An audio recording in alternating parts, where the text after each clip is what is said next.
ಎಲ್ರಿಗೂ ನಮಸ್ಕಾರ.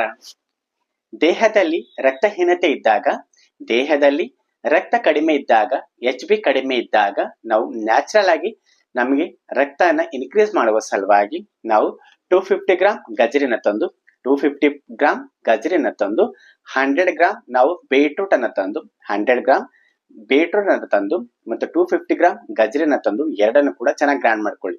ಗ್ರೈಂಡ್ ಮಾಡ್ಕೊಂಡ ನಂತರ ನಾವು ಗಜರಿ ಹಾಗೂ ಬೀಟ್ರೂಟ್ ಅನ್ನ ಜ್ಯೂಸ್ ಅನ್ನ ನಾವು ಮುಂಜಾನೆ ಹಾಗೂ ಸಾಯಂಕಾಲ ಒಂದೊಂದು ಗ್ಲಾಸ್ ಸೇವಿಸ್ತಾ ಬಂದಲ್ಲಿ, ಗಜರಿ ಹಾಗೂ ಬೀಟ್ರೂಟ್ ನ ಜ್ಯೂಸ್ ಅನ್ನ ನಾವು ಮುಂಜಾನೆ ಹಾಗೂ ಸಾಯಂಕಾಲ ಸತತವಾಗಿ 30 ರಿಂದ 45 ದಿವಸ ನಾವು ಸೇವಿಸ್ತಾ ಬಂದಲ್ಲಿ 100% ನಮ್ಮ ಬ್ಲಡ್ ಅನ್ನ ಇನ್ಕ್ರೀಸ್ ಆಗುತ್ತೆ. ನಮ್ಮ ದೇಹದಲ್ಲಿ 13 ರಿಂದ 14 ಗ್ರಾಂ ವರೆಗೂ ನಮಗೆ ಬ್ಲಡ್ ಇನ್ಕ್ರೀಸ್ ಆಗುತ್ತೆ. ನಾವು ಗಜರಿ ಮತ್ತು ಬೀಟ್ರೂಟ್ ನ ಜ್ಯೂಸ್ ಅನ್ನ ಮುಂಜಾನೆ ಹಾಗೂ ಸಾಯಂಕಾಲ ಸತತವಾಗಿ 30 to 45 ಡೇಸ್ ನೀವು ಸೇವಿಸ್ತಾ ಬಂದಲ್ಲಿ ನಮ್ಮ ದೇಹದಲ್ಲಿ 100% 13 to 16 ಗ್ರಾಂ ನಮ್ಮ ಬ್ಲಡ್ ಇನ್ಕ್ರೀಸ್ ಆಗುತ್ತೆ.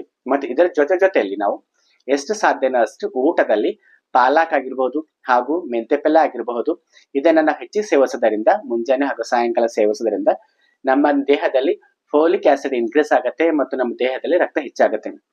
ಮತ್ತು ಇದರ ಜೊತೆಯಲ್ಲಿ ನಾವು ಎಷ್ಟು ಸಾಧ್ಯನೋ ಅಷ್ಟು ನೆನೆಸಿಟ್ಟುವ ಶೇಂಗಾ ಮತ್ತು ಬೆಲ್ಲ ತಿನ್ನುವುದರಿಂದ ನಮ್ಮ ದೇಹದಲ್ಲಿ 100% ನಮ್ಮ ರಕ್ತ ಇನ್ಕ್ರೀಸ್ ಆಗುತ್ತೆ.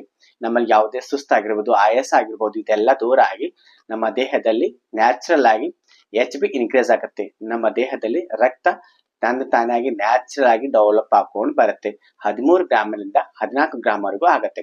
ಹಾಗಾಗಿ ಬೀಟ್ರೂಟ್ ಮತ್ತು ಗಜರಿಯ ಜ್ಯೂಸ್ ಅನ್ನ ಮುಂಜಾನೆ ಸಾಯಂಕಾಲ ಸೇವಿಸ್ತಾ ಬನ್ನಿ ಸತತವಾಗಿ 30 ರಿಂದ 45 ದಿವಸ.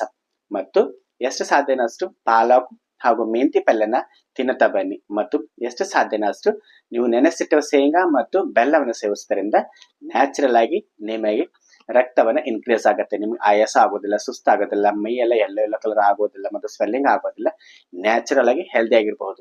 ಹಾಗಾಗಿ ಇದಕ್ಕಿಂತ ಮೊದಲು ಹೇಳಿದಂತ ಟಿಪ್ಸ್ ಅನ್ನು ನೀವು ನಿಮ್ಮ ಲೈಫ್ ನಲ್ಲಿ ಇಟ್ಕೊಂಡು ಬಂದಲ್ಲಿ ನೀವು ನ್ಯಾಚುರಲ್ ಆಗಿ ಹೆಲ್ದಿ ಆಗಿ ನಿಮ್ಮ ರಕ್ತವನ್ನ ಹೆಚ್ಚಿಸ್ಕೋಬಹುದು.